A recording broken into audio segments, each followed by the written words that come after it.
El apóstol Pablo todavía, cuando escribe esta carta, permanece, espero no me haya dejado los apuntes, todavía permanece en la prisión en Roma. Pero él desde el capítulo 1, desde el versículo 19 o 15 aproximadamente hasta el 23, él explica a los colosenses cuál ha sido su ministerio entre los gentiles. Él quiere que, a pesar de que no lo conocen, muchos de las iglesias no lo conocen presencialmente, él quiere que en realidad sepa cuál ha sido su ministerio hasta aquel momento entre los gentiles. Pero asimismo quiere que tengan también conocimiento de la lucha que está sufriendo por las iglesias en las cuales se han introducido falsas doctrinas y falsos maestros. No se nos dice que todos los falsos maestros y las falsas doctrinas que estaban dándose en Colosas, Laodicea e Hierápolis hayan sido algunos miembros de la propia iglesia. En realidad hay iglesias que sí que han tenido falsos maestros, como dice Juan, que han salido de nuestras propias congregaciones, o él dice, han salido de nosotros, pero no eran de nosotros. No da la sensación que en esta epístola sea así, sino más bien son de fuera, con otras agravantes que hay que sí que pertenecen al talante o la idiosincrasia de cada uno de los miembros de la iglesia, por el pasado que han tenido antes de conocer el Evangelio. Las falsas doctrinas cautivan mediante razonamientos que muchas veces son muy elaborados, muy artificiosos, muy agradables de oír, pero que en realidad no tienen un fundamento estable ni profundo. La adoración a los ángeles, el legalismo judío, los judaizantes, que se iban extendiendo por todos los lugares donde Pablo y los demás apóstoles predicaban el Evangelio, las vanas filosofías propias de la época y el mundo helenístico, el gnosticismo incipiente pero ya profundamente se iba introduciendo en las iglesias, y el paganismo que cada uno de nosotros o cada uno de ellos arrastra desde antes de haber conocido a Cristo. Justamente esas ciudades del Valle del Lino, en realidad, además de que había una presencia para adorar al mundo espiritual, al mundo angelical, también era un lugar en donde había muchos dioses, sobre todo en ciudades como Hierápolis, también en Laodicea, no tanto en Colosas, porque era una iglesia pequeña, pero que también arrastraba un pasado no tan profundo como el que estamos diciendo. Pero Pablo era un pastor de almas y él no deja de pensar en que tiene que alentar a los miembros de las iglesias para que sus corazones crezcan en amor, en alegría, pero también en unión en Cristo Jesús, a fin de que todas las bendiciones que Dios da puedan ellos recibirlas, alegrarse, disfrutarlas, aquellas bendiciones que Dios da en Cristo Jesús. Y como él dice en el capítulo 2 y el versículo 3, en quien están, en Cristo, escondidos todos los tesoros de la sabiduría y del conocimiento. Pablo les dice, a pesar de que estoy ausente, él estaba, como he dicho, preso, dice, no estoy ausente en espíritu, estoy cerca de vosotros. Y en realidad dice, es un gozo estar o tener conocimiento de todos vosotros, porque ese conocimiento me viene y me da gran gozo, sabiendo y mirando vuestro buen hacer, vuestro buen orden y la firmeza que tenéis en Cristo Jesús. La historia del pueblo de Dios a lo largo de todos los tiempos demuestra que pocas veces las iglesias o el pueblo de Dios ha estado libre de falsos maestros y falsas doctrinas. Y nuestro siglo XXI tampoco es una excepción. La herejía es una falsa enseñanza que no solamente da paso a doctrinas falsas, sino también a formas de vivir, a formas que en realidad son conductas lascivas, inmorales y que realmente, como decíamos cuando estudiábamos la segunda epístola a Pedro, se desprenden de lo que Pedro decía. No es el momento de hacer una exposición en estos momentos desde aquí, porque es larga y además te tiene que hacer en profundidad, de todas las diferentes religiones que han invadido a la cristiandad, tanto en doctrinas como en líderes. Por ejemplo, no vamos a hablar del hinduismo, el budismo, el lao, el confucianismo, el zoroastro, etcétera. Todo eso lo vamos, ni de las que han invadido también las doctrinas y han viajado la religión cristiana. El mormonismo, el adventismo del séptimo día, los testigos de Jehová, el unitarismo. Tampoco hemos de olvidar los postulados doctrinales, la mayoría de las veces apoyados por una exégesis dudosa y parcialista, en la cual se soslayan ciertos textos de la Biblia para hacer énfasis en otros, que llenan de duda, miedo y angustia a aquellas almas que realmente se acercan a Jesucristo y a su palabra y les llenan de angustia y terror su corazón y no hayan descanso para sus almas. Me comentaba una hermana, me decía, que estaba en otra iglesia, me decía, tengo un problema, porque doctrinalmente en mi iglesia me dicen, si no tengo el don de lenguas, no tengo al Espíritu Santo. Si peco, he perdido mi salvación. En las iglesias entra el sincretismo. Todo está bien, todo es lícito, todo es posible hacerlo. Si amas, ama como quieras, porque eso Dios ya dijo, amaos profundamente, pero se olvidan de la segunda parte. También hay un populismo religioso que algunas veces se introduce en las iglesias. Son aquellas personas que pueden decir como quieran las cosas, cuando quieran y de la manera que quieran. Y este populismo, hermanos, tampoco es bueno para tener comunión, no solamente con el Señor, sino también entre cada uno de nosotros. Por eso hay personas que desearían tener una iglesia, una mega iglesia, grande, profunda, en que no hubiera ningún problema con las denominaciones, cada uno que creyera lo que quisiera y que viviera como quisiera. Eso sí, que en el momento de estar juntos tengamos armonía, tengamos sosiego y no haya ningún altercado.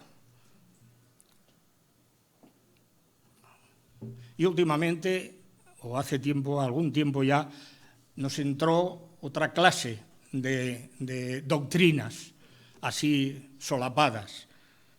La informática con su digitalización, que lo controla todo, personas, cuentas, programas, y para postres le ha salido un hijo díscolo, la inteligencia artificial, que es capaz de crear caras, documentos, ciudades, pasarlas por la pantalla, tanto si son reales como si son ficticias, y hacerlas pasar como veraces. Comentaba hace un momento con unos hermanos que mi hijo, que está estudiando en la universidad, aunque cumpla ahora la semana que viene 60 años, está retirado y quiere terminar la universidad, la historia que él había empezado y que luego tuvo que dejar por otros estudios. Me decía, papá, nos han pasado en la universidad un programa, un alumno trajo el ordenador y mira, ¿veis lo que ha salido en la televisión? Y que yo lo grabé y lo veréis. Bueno, salió una ciudad con coches, una persona que personas que paseaban y otra que salió como una entrevistadora. Y estuvo hablando y preguntando a la gente y tal. Y cuando terminó dice, bueno, ¿esto dónde es? Dice, esto, según ha dicho la presentadora, es Tokio. Dice, y ella pertenece al canal tal y cual. Y esta entrevista es para esto y para lo otro. Y cuando terminaron, digo, bueno, está muy bien hecho, está muy bien coordinado. Dice, todo es falso. La ciudad no existe, las calles no existen, los coches no existen, la presentadora no existe y el programa tampoco existe. Dice, papá, me dio miedo. A pesar de que también hay cosas que están bien, tampoco echemos tanto porque a veces por la inteligencia artificial se están haciendo hoy en día operaciones de corazón, de pulmón y otras en las cuales con la inteligencia artificial, sin casi emplear las manos el operador, pero sí dirigiendo los elementos correspondientes, operan con toda tranquilidad y seguridad. Últimamente han operado a un señor del corazón y a los 10 días justos salió hacia su casa para hacer vida práctica y libre.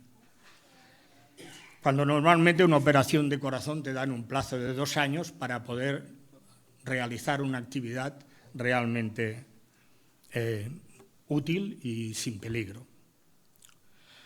Puestas las cosas así, hemos de prestar atención a lo que Pablo escribió a partir del versículo 6 de este capítulo 2 hasta el final en el 23, donde expuso sin lugar a dudas: Cristo es el principio y el fin de nuestra fe y es necesaria afianzar nuestra fe en Él. ¿Qué debían hacer los colosenses para afianzar su fe en Cristo? Dice, en primer lugar, Pablo les dice, recibir a Cristo Jesús por la fe. Parece una contradicción, pero esto lo encontramos en el versículo 6 y 7.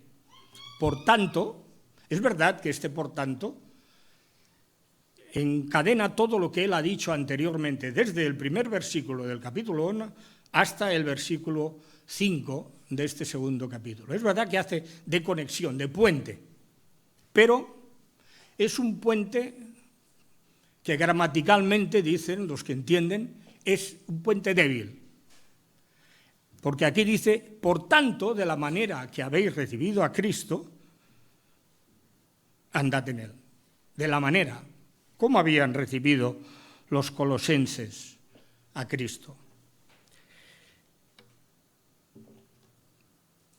No se sabe. No se sabe el número de colosenses que habían aceptado realmente a Jesucristo por la fe y el número de colosenses o laodicenses o de la otra iglesia que en realidad no eran todavía de Cristo. O si eran de Cristo, estaban introduciendo cosas y doctrinas que minimizaban, como habíamos estudiado la última vez, la persona y la obra de Jesucristo. Lo estaban empequeñeciendo en virtud de elevar la adoración a los ángeles y otras filosofías. No es una contradicción recibir a Cristo, porque recibir a Cristo no es lo mismo que creer en Él. Santiago, inspirado por el Espíritu Santo y muy fielmente, dice, ¿tú crees que Dios es uno? Bien haces, pero los diablos también creen y tiemblan. Recibir a Cristo tiene unas implicaciones que muchas veces nos cuesta aceptar. Pablo ya había expuesto quién era Cristo Jesús en el capítulo 1, desde el versículo 15 hasta prácticamente el 23. Por tanto, de la manera que recibís a Cristo, andad en Él. Pero existía una fe ampliamente desarrollada en la Iglesia. A la luz de la lucha que sostenía Pablo por las iglesias de Colosa, Laodicea y Hierápolis, no parece que fuera así. Por tanto, él es consciente de la situación y lo que hace es zarandear a la iglesia. A unos zarandearlos y a otros para que reflexionen y confirmen su fe. La Biblia Reina Valera del 60, cuando explica de la manera que recibisteis al Señor Jesucristo, andad en él, las palabras el Señor Jesucristo, en el original, la Biblia Reina Valera del 60, como digo, pierde un poco de la intensidad doctrinal que en realidad tiene. Hay otras versiones mucho más actuales, como por ejemplo la Biblia de las Américas, la Nueva Versión Internacional, incluso la Biblia 2000 catalana, traducen perfectamente lo que hay en el original griego, que es de la manera que recibisteis, no al Señor Jesucristo, sino a Cristo Jesús, el Señor, andad en él. Posteriormente, en el segundo punto que toquemos, consideraremos estas palabras que expresan dos títulos y un nombre. Los colosenses habían depositado su fe no en una religión o prácticas religiosas, habían depositado su fe en una persona, en Jesucristo. Pero realmente, ¿quién era Jesucristo? ¿Quién es Jesucristo? Hace ya unos años se hizo un libro en el cual se preguntó a mucha gente quién era Jesucristo o qué creían de él. Y en realidad las opiniones fueron variopintas. Es verdad que hubo quien reconoció quién era Jesucristo, pero la mayoría de la gente tenía un desconocimiento no solo de su persona, sino de su obra. Y hoy en día lo que popula es poder encontrar al Cristo histórico, con todo lo que de oscuridad va imponiendo a la persona y a la obra de Jesucristo. Jesucristo es el Mesías, el ungido de Dios, la promesa que Dios, en su gracia y misericordia, reveló a Adán y Eva después que estos hubieran traspasado el mandamiento divino y comieran del fruto, que un descendiente de la raza humana y descendiente de la mujer de Eva los liberaría de su pecado y del poder del diablo, al cual Dios maldijo. Pondré enemistad entre ti y la mujer, entre tu simiente y la simiente suya. Esta, la simiente de la mujer, te herirá en el calcañar, en la cabeza, y tú le herirás en el calcañar. Progresivamente, en el devenir del tiempo y la historia, Dios fue revelando progresivamente a los hombres por los profetas, y finalmente, en estos últimos tiempos, por Jesucristo, que el Mesías prometido y ungido llegaría. Este es el contexto que encontramos en los Evangelios y en las epístolas. Mateo, Marcos, Lucas, Juan, realmente Pablo, ellos recogen el ministerio, la encarnación, ministerio, muerte, resurrección y ascensión de Jesucristo, y que Pablo también recoge en algunas de sus epístolas. Hay que dar gracias a Dios que inspiró a los escritores del Nuevo Testamento con tan preciosas palabras. Se ha cumplido, escribía Pablo, el tiempo determinado por Dios para enviar a su Hijo, al Mesías nacido de mujer. El Espíritu Santo que vino sobre la Virgen María y el poder del Altísimo la cubrió con su sombra, por lo cual el santo ser que nació fue llamado Hijo de Dios.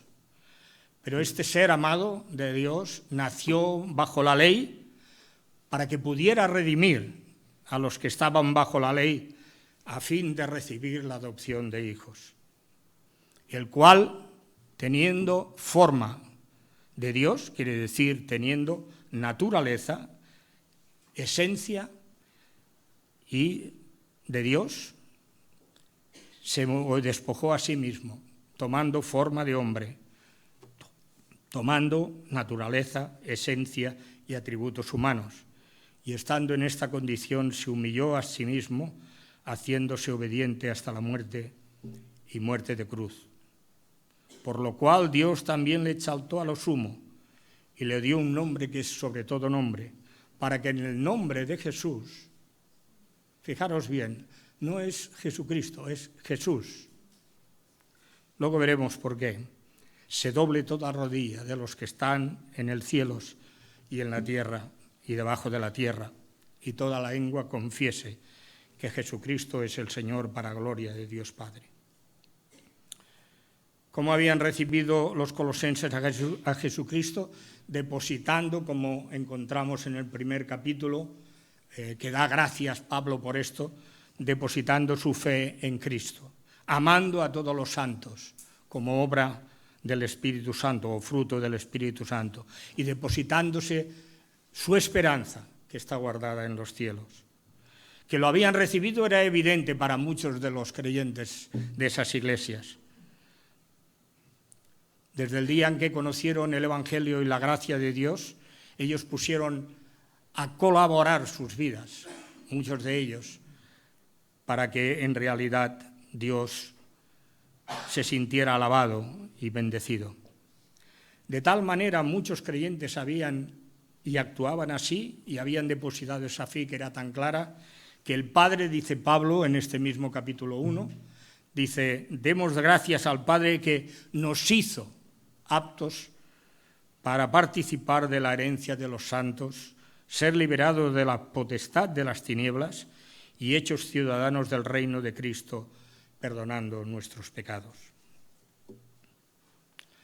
Pablo dice: bien, colosenses, si habéis recibido a Cristo así, y hay demostración clara de que algunos de vosotros está siguiendo, andad en él.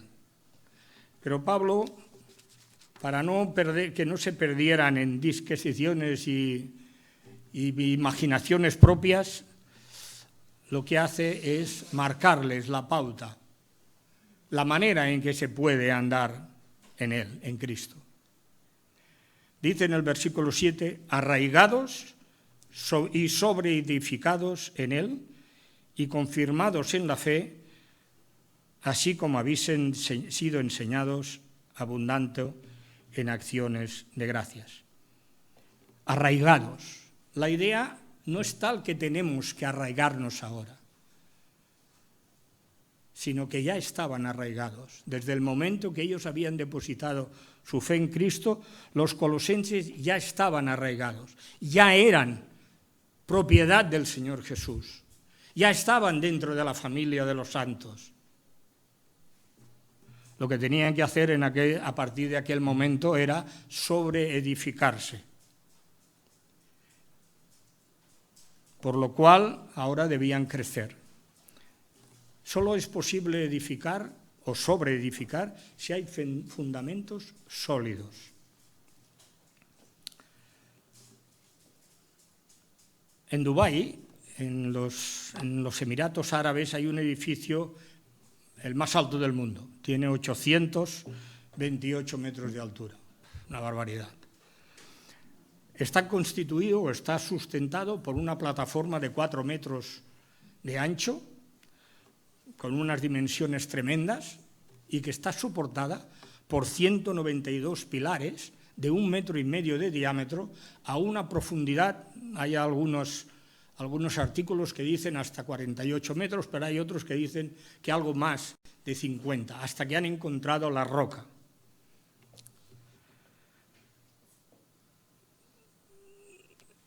El fundamento apostólico de los colosenses y las demás iglesias era un fundamento eterno, un fundamento perfecto, duro. Está sustentado por el testimonio apostólico, el testimonio profético y la persona de Jesucristo como la piedra angular, como el que lo aglutina todo, como la cabeza de la iglesia.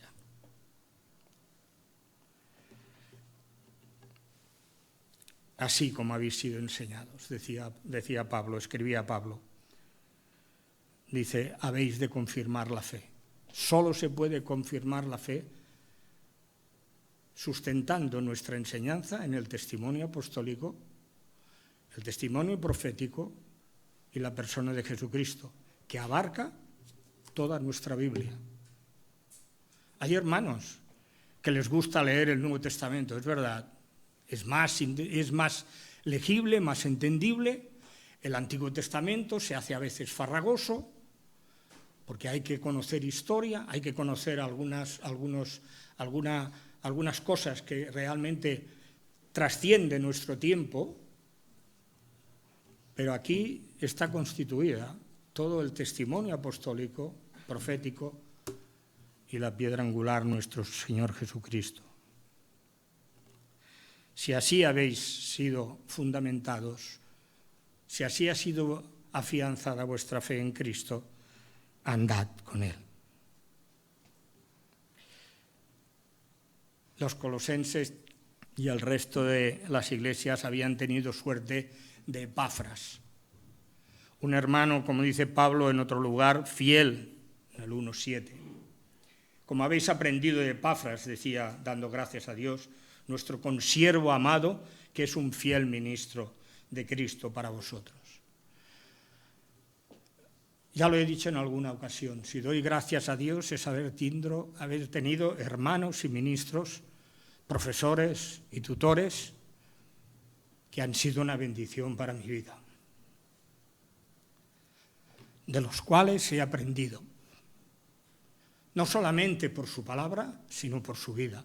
Como dice el autor de Hebreos, estad contentos con vuestros pastores y mirad su obrar, su vivir,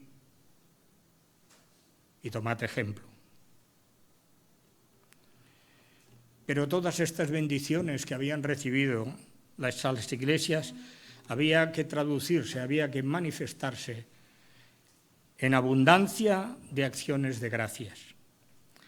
Bien, aquí hay dos opiniones sobre estas palabras en los comentaristas. Hay comentaristas que dicen, bueno, aquí lo que Pablo está diciendo es que hay que abundar en obras de gracia. Bueno, es una exhortación a la iglesia. Algunas veces los pastores y los que predican dan aliento a la iglesia. Hermanos, exhortan, ya llegará también en esta porción de la Biblia, ya llegará también las exhortaciones. Pero hay otros que dicen que Pablo ya ha dado gracias y ha pedido porque tengan fruto en toda buena obra, en el versículo 10 del capítulo 1. Y entonces dice, bueno, hermanos, como en el texto original dice, abundad en acciones de gracias. No abundad, abundad en gracias, no en acciones. La palabra acciones no está en el original. Entonces dicen, bueno, lo que Pablo está diciendo aquí es abundad en gratitud, porque la palabra gracias significa gratitud, alabanza. Y Pablo dice, bien, todas las bendiciones de Dios, sed agradecidos con Dios.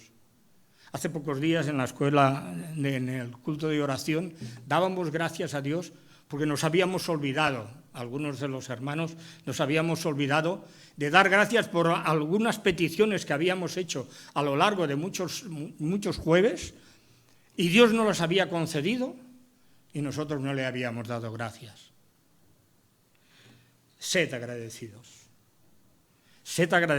seamos agradecidos con Dios.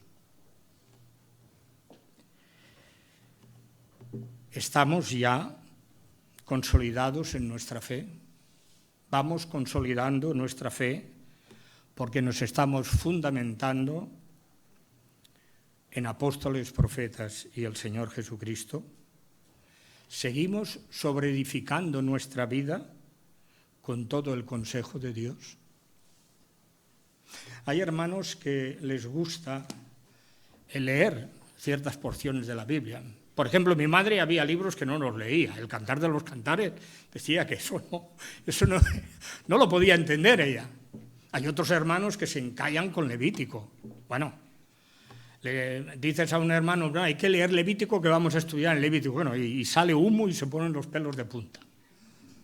Y ya no digamos cuando uno llega a jueces, dice, esto no se puede aguantar. ¿Cómo podía Dios aguantar a este pueblo con todos estos líos y altercados que producían? Ni hablar. Y les gusta más las epístolas, las historias de los evangelios. Eso les gusta. Bien, he tenido una sorpresa durante estos 9 meses que me falta mi esposa, que está con el Señor. Utilizo una Biblia para hacer las meditaciones, y era su Biblia. Hermanos, me he quedado sorprendido de todas las porciones de la Biblia que tiene marcadas de haber leído y haber meditado. Ella hacía, cuando yo trabajaba, ella hacía sus meditaciones cuando estaba en casa. Cuando estábamos juntos, no, las hacíamos. Aún permanece el ejemplo. Están subrayados parte del Antiguo Testamento, un poquito Levítico, mucho los Salmos, casi todos, y no solamente los Salmos en el principio, versículos. Las epístolas, esta de Colosenses la tiene subrayada, madre mía. Es así, no podemos decir, bueno, esto no, esto sí, esto me gusta, esto no me gusta. El consejo de Dios, como decía hace un momento, está aquí, en el fundamento apostólico, profético y de Jesucristo. Y finalmente solamente otra reflexión. ¿Prestamos atención a la enseñanza que recibimos? ¿O hacemos como aquellos que se miran en un espejo y dicen, bien, está bien, pero cuando se van se olvidan? En segundo lugar, ¿cómo podían los colosenses afianzar su fe? Viviendo la plena vida que Cristo nos da. Versículo 9 del capítulo 2. Porque en él habita corporalmente toda la plenitud de aquí, de la deidad. Y a partir de aquí Pablo expone realmente cómo es la vida que Dios nos da en Cristo Jesús. Cómo se ha desarrollado y se tiene que desarrollar esa vida. Hay un paralelismo entre el prólogo del Evangelio de Juan y lo que ha dicho Pablo, y ha escrito en este versículo 9. Juan escribía, en el principio era el Verbo, y el Verbo era con Dios, y el Verbo era Dios. En él estaba la vida, y la vida era la luz de los hombres. Aquella luz verdadera venía a este mundo, o vino a este mundo, y aquel Verbo fue hecho carne. Habitó entre nosotros y vimos su gloria, gloria como del unigénito del Padre, lleno de gracia y de verdad. A Dios nadie le vio, jamás. El unigénito Hijo de Dios, en el original dice el unigénito Dios, que está en el seno del Padre, Él le ha dado a conocer o a revelar. Y Pablo, como hemos leído, en Él habita corporalmente. No era un espíritu Jesucristo, no era una persona que su espíritu había adoptado. Él se identificó con nuestra raza, con cada uno de nosotros, con todas las limitaciones y esencias que tenemos cada uno de nosotros. Fue tentado igual que nosotros, pero en su vida, siendo el santo de Dios, el ser santo, fue sin pecado. Corporalmente la plenitud de la deidad. Ahora es cuando recogemos lo que decíamos del versículo 6 del capítulo 2 y en las versiones más actuales. De la manera que habéis recibido a Cristo Jesús, el Señor, andad en él.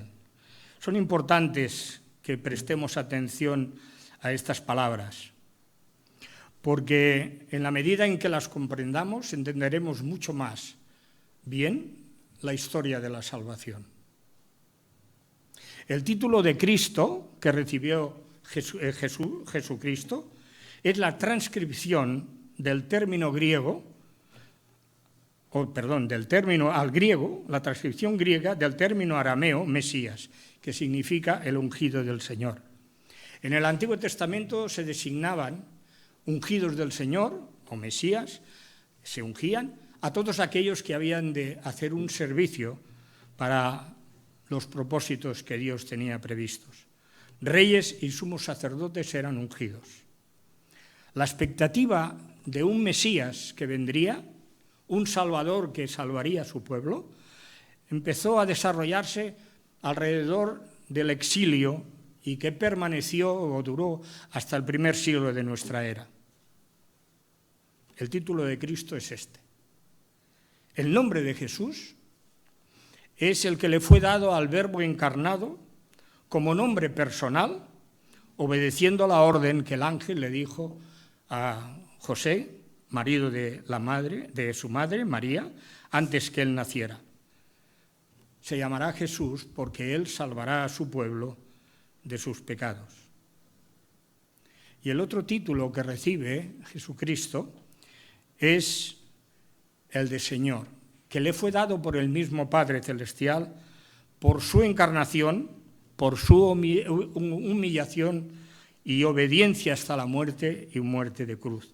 Y como hemos dicho antes, Él le levantó hasta lo sumo, dándole un nombre que es por encima de todo nombre. Que en Jesús, el nombre humano y el ser humano, se doble toda rodilla, porque Él es el Señor.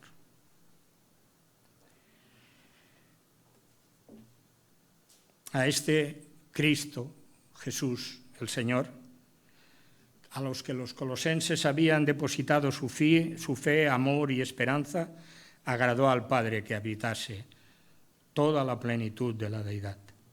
Él es el amado, como dijimos hace un mes o 2 meses, Él es el amado Hijo del Padre, la imagen misma del Dios invisible, el creador de todas las cosas, el que por todas las cosas subsisten, la cabeza del cuerpo que es la Iglesia, el único capaz de reconciliar lo que hay en los cielos y lo que hay en la tierra, el único que hizo la paz por su sangre. Pablo, ante la grandiosidad de la persona y la obra de Cristo, dice a los colosenses: vosotros estáis completos en Él. No necesitáis intermediarios, no necesitáis ángeles, no necesitáis preceptos o tradiciones. Vosotros estáis completos en Él, que es la cabeza de todo principado y potestad. Versículo 10 del capítulo 2. No llegaría un día determinado en que los colosenses se levantarían y dirían: bueno, ahora estamos completos en Cristo. No. Ellos estaban completos desde el mismo instante en que habían depositado su fe en Cristo. Ya tenían la plenitud de la vida que Dios da en Cristo. No hay necesidad de recurrir a falsas historias, falsos maestros o falsas doctrinas. Se gloriaban los judaizantes o los falsos maestros de que ellos habían tenido visiones y revelaciones sobre ángeles y espíritus angelicales, y Pablo les recuerda que los espíritus y las potestades son creación de Cristo. En Él fueron creadas todas las cosas, las que hay en los cielos y la tierra, visibles e invisibles, sean tronos, sean dominios, sean potestades. Todo fue creado por Él y para Él. A nosotros también nos sirven, pero es cuando Él permite o da instrucciones para que nos sirven. El mundo de los seres espirituales es un mundo que se escapa a nuestra comprensión y visión. También de eso he tenido ocasión de hablar con alguna persona que ha tenido. En uno de los casos no era de mala fe, era porque era muy imaginativo y había soñado, pero no era de mala fe. Y Pablo dice: bien, pues ese mundo es un mundo que es verdad que la Biblia lo desvela, es un mundo espiritual, pero es un mundo que es bueno en aquellos ángeles o espíritus que no han caído, pero es malo en aquellos que se han rebelado contra Dios, y que pocas personas en la Biblia se nos describe como que han podido palpar, ver o disfrutar de ese reino espiritual. Isaías, cuando Dios le llamó, temblando seguramente y diciendo al Señor, cuando Dios dice, ¿a quién enviaré a mi pueblo? Y Isaías dice, Señor, envíame a mí. Pero después de que haber visto la gloria de Dios, haber visto a la visión celestial, a Dios reinando, y que el Señor, desde su gloria, ha hecho que un ángel lo purificara. Ezequiel, en un momento difícil de su vida, estaba exilado en Babilonia. Él está preocupado por su pueblo. Y Dios le permite, cerca del río Quebar, que los cielos se abran y vea visiones de Dios. Y él escribe ese libro tan hermoso, profundo, en algunas veces incomprensible, en el cual nos atragantamos y nos quedamos parados y tenemos que dar vueltas y vueltas, en el que Dios le describe qué va a pasar en la historia de su pueblo.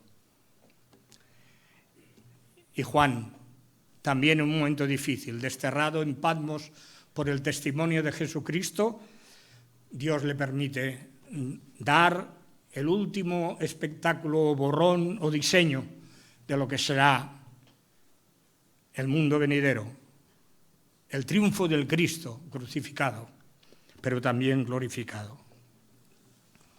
La plenitud de vida que Dios nos da en Cristo, Pablo la describe como gloriosa y superior al antiguo pacto. Los falsos maestros instaban al pueblo, a los colosenses, a circuncidarse. Habéis de circuncidaros y obedecer la ley, porque si no, no seréis salvos, no tendréis la vida. Y Pablo les dice, vosotros estáis circuncidados en Cristo, con una circuncisión no hecha a mano, espiritual. ¿Qué significado tenía la circuncisión para el pueblo de Israel? Según Génesis 17 y otros capítulos que hay, era un pacto de Dios y de pertenencia a su pueblo, de fe y de justificación, tal como encontramos a la luz de Romanos 4:11. Fue la señal que Abraham recibió de parte de Dios por la justicia, al haber creído en sus promesas antes de ser circuncidado. Curioso, ¿verdad? La señal le fue dada después de haber depositado su fe en las promesas de Dios. Se nos dice en la palabra del Señor que Abraham luchó esperanza contra esperanza. Y así es la vida de los creyentes también hoy en día. Vivimos en esperanza, contra esperanza, cuando vivimos la vida que Dios nos ha planteado. Es una lucha espiritual, hermanos. Pero también es señal la circuncisión de arrepentimiento. Dios, al principio de que el pueblo de Israel estaba a punto de entrar en Canaán, y después, a punto de ser ya exilado, o sea, al exilio en Babilonia, les da el mismo mensaje. No me había dado cuenta hasta que estuve estudiando esta señal de arrepentimiento. Antes de entrar en el reino prometido por Dios, la tierra prometida, y antes de ir al exilio, al ser expulsados de Canaán, echad fuera el prepucio de vuestro corazón. Significaba arrepentirse de corazón y abrir su corazón a la influencia y obediencia de la palabra de Dios. Y Pablo, como decíamos, vosotros también fuisteis crucificados con circuncisión no hecha a mano, al echar de vosotros del cuerpo pecaminoso en la circuncisión de Cristo. Echar el cuerpo pecaminoso por la circuncisión de Cristo es quitar la culpa por el pecado, pero esta acción es pasiva. No intervenimos nosotros. No es nuestra fe, no es una fe que nosotros producimos, sino la fe que Dios nos da, y la circuncisión de Cristo es la que realmente quita esa culpa por el pecado. Dios se ha comprometido, el Padre se ha comprometido que toda persona que se arrepienta de sus pecados, acepte a Cristo como su Salvador, le es quitada su culpa y perdonado su pecado, recibiendo también una señal, el sello del Espíritu Santo, como garantía de plena redención. Cuando más preparaba y vueltas que le di a esta reflexión, más me daba cuenta cuántas cosas olvidamos, cuántas cosas que había leído, estudiado, a lo largo del tiempo a veces se van olvidando, porque a veces, es verdad, no prestamos toda la atención que deberíamos prestar a la palabra de Dios. ¿Y cómo podían los colosenses y el resto de iglesias manifestar lo que se había producido en el corazón? Porque yo, hermano, a ninguno de vosotros os veo una corona aquí, y supongo que vosotros tampoco me veis a mí un aro de santidad.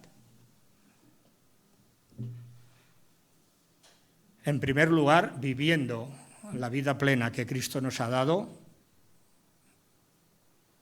modificando nuestro carácter, olvidando nuestras cosas que todavía nos tienen atadas a este mundo, viviendo la plenitud de la vida de Cristo.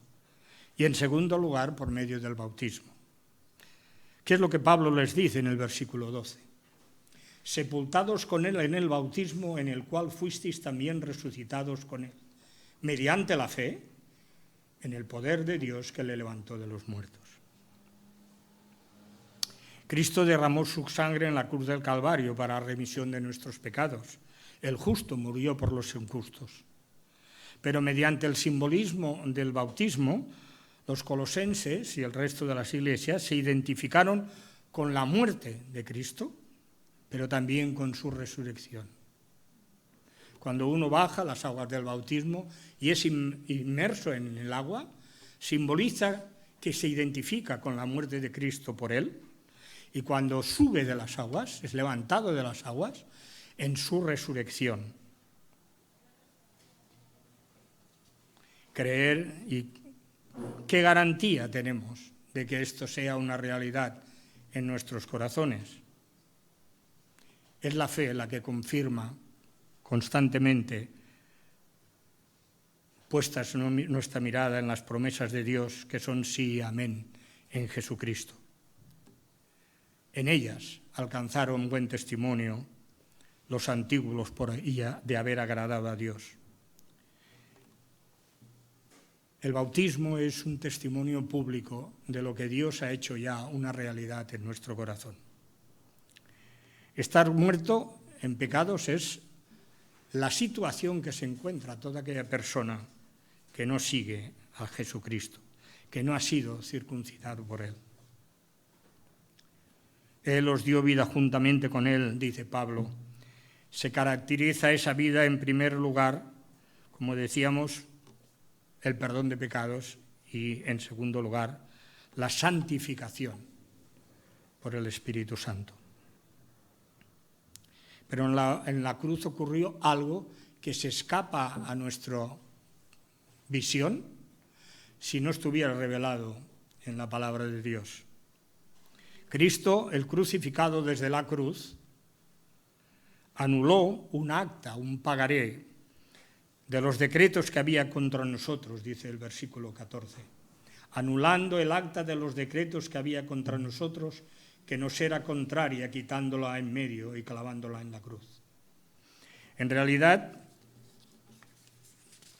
ese pagaré, esa deuda, o esa, si queréis ponerle otro nombre, esa letra, no podíamos pagarla.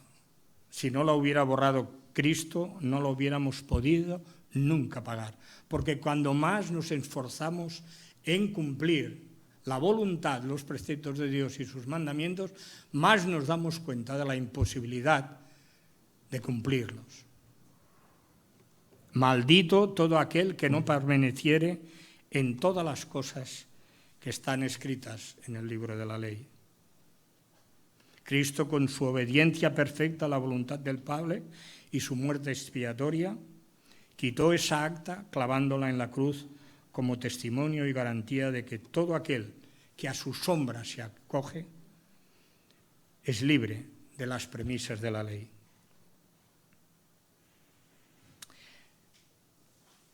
Los despojó a los principados y potestades y los exhibió públicamente, triunfante sobre ellos en la cruz. En realidad, del texto, la idea que da es que levantó en lo alto un triunfo. Estos días hemos visto, se levanta la Copa de Europa, se levanta la Copa de la Liga, ahora dentro de poco se levantará la Copa Europea y, bueno, en fin, se levantan. El crucificado no levantó ninguna copa, pero sí que los exhibió públicamente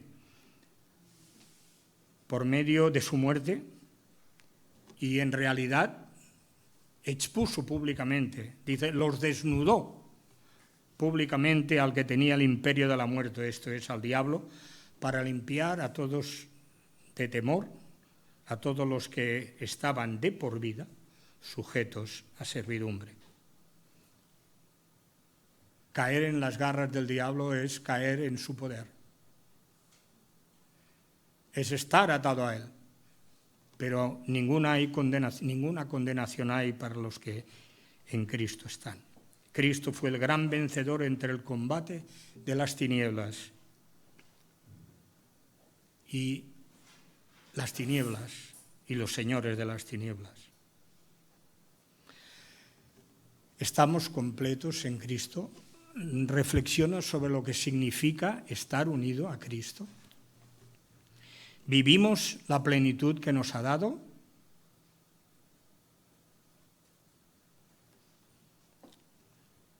En el bautismo comprendemos estos días o estos últimos tiempos que hemos tenido bautismos, me han hecho siempre recordar el significado del bautismo.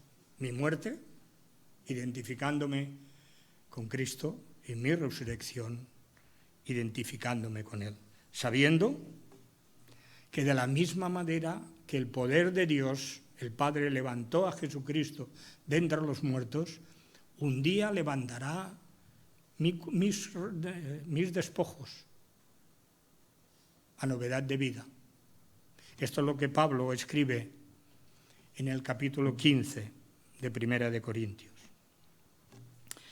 En tercer lugar, que será un poco más breve, pero no mucho tampoco. ¿Qué debían hacer los colosenses para afianzar su fe en Cristo? Pues deberían mirar, que podríamos cambiarlo por la palabra velad, que nadie os engañe.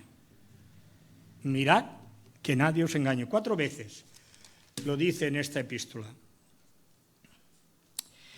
Versículo 8.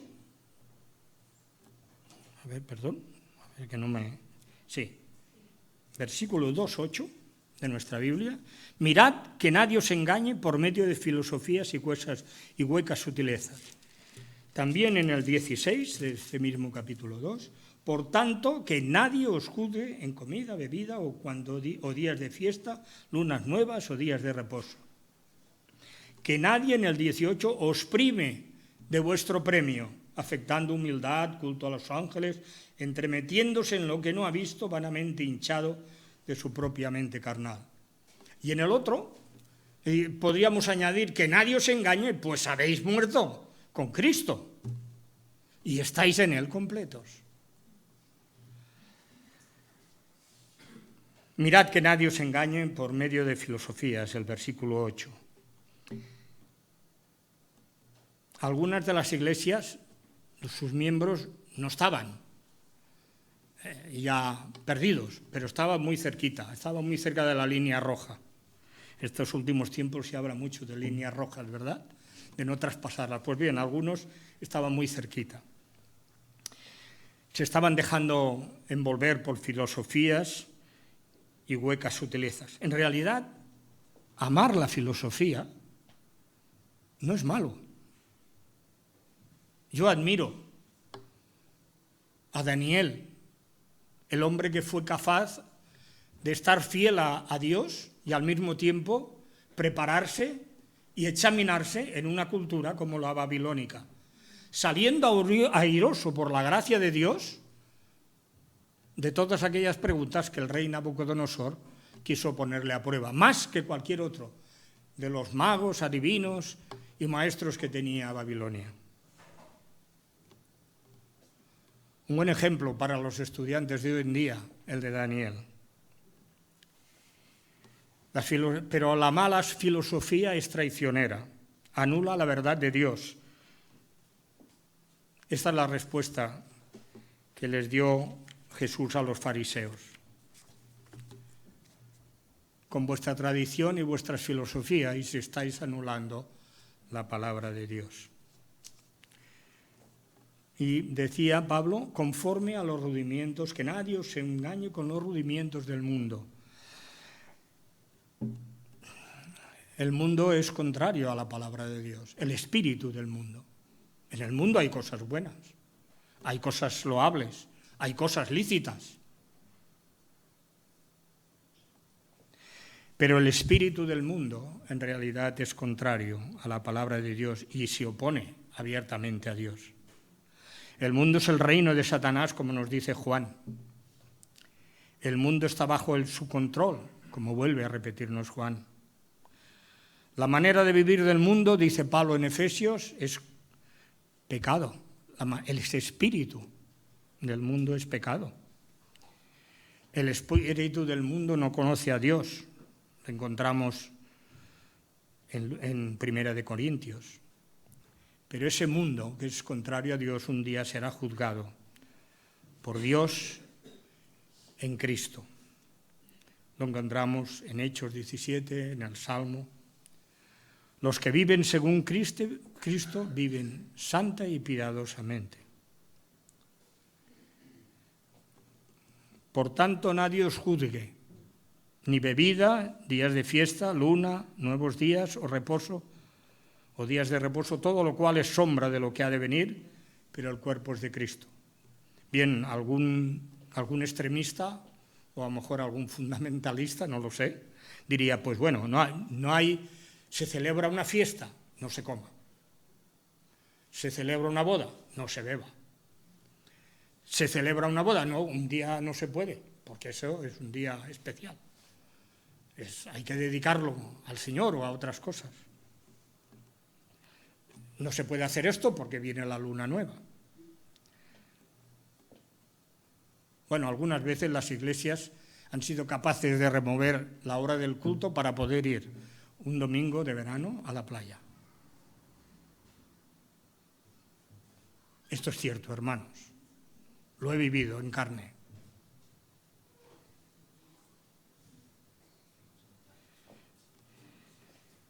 Ciertamente, en el Antiguo Testamento, Dios dio la ley, mandamientos y decretos, pero eran buenos, como dice Pablo. La ley es santa, es buena.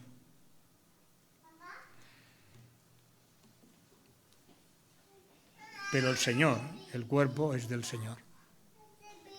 La Iglesia se rige y se controla, se nutre y crece por la ley de Cristo.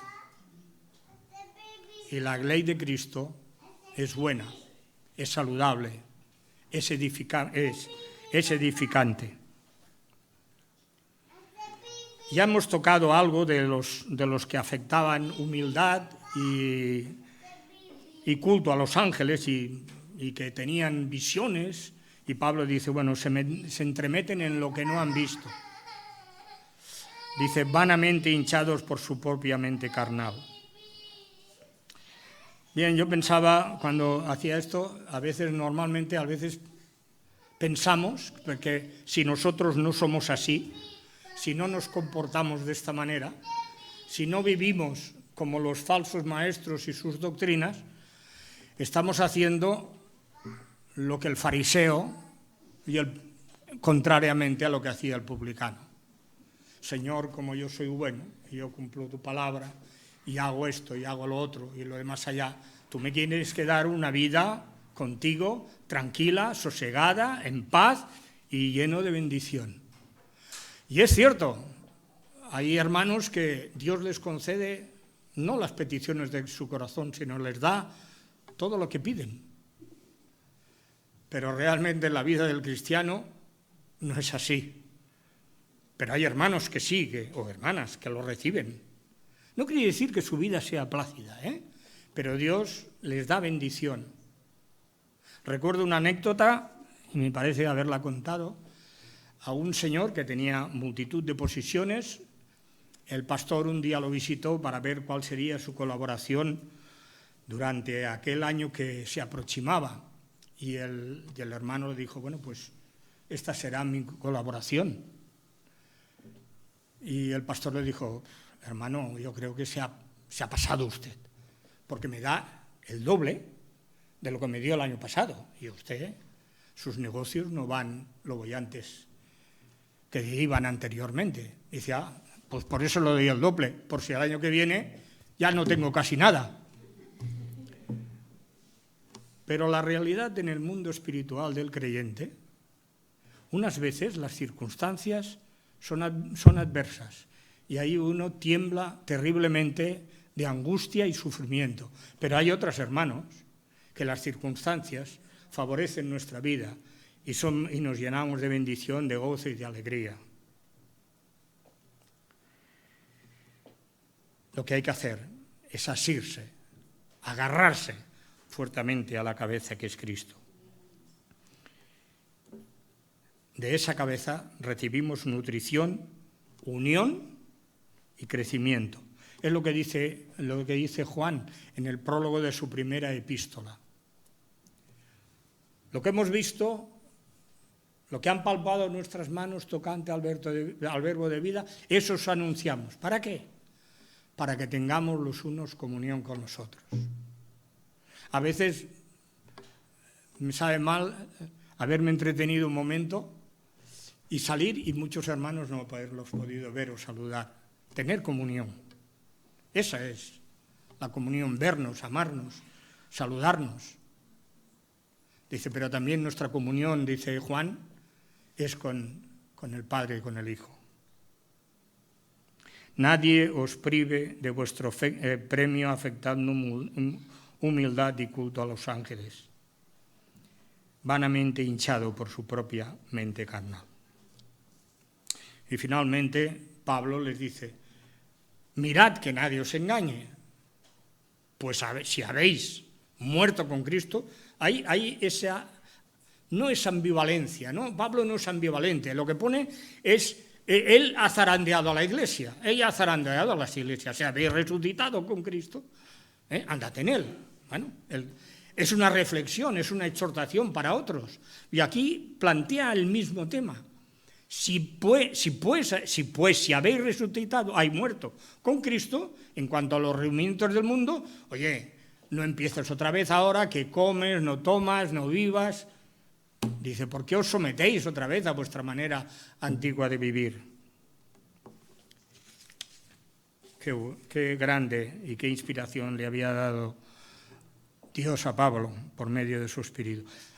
En realidad, y si concluimos, estas cosas tienen algo de verdad. Comer con mesura, cuidar nuestro cuerpo, instruirnos, tienen reputación de sabiduría, de humildad, de duro trato al cuerpo. Pero a pesar de que tienen prestigio, en realidad, si nos apartan de Cristo, no existe defensa alguna para nosotros cuando recibimos las andanadas de nuestra vieja naturaleza pecaminosa. amigos, hermanos, ahí no hay dique que pueda parar eso si no estamos agarrados y bien sujetos a Cristo. ¿Qué podríamos exhortar o exhortarnos, vosotros a mí y yo a vosotros? Pues yo creo que nada más hay un texto que podamos identificarnos todos, vosotros y yo. En cuanto a nuestra vana manera de vivir, despojémonos de nuestro viejo hombre, conforme a sus deseos engañosos, y vistámonos, renovados con el Espíritu en nuestra mente y vestidos del nuevo hombre. Ese nuevo hombre que Cristo circuncidó al circuncidar nuestro corazón, Dios nos dio, según creado por Dios, en justicia y santidad de la verdad. Y la conclusión, hermanos, es esta: que la gracia de nuestro Señor Jesucristo sea con todos nosotros. Amén.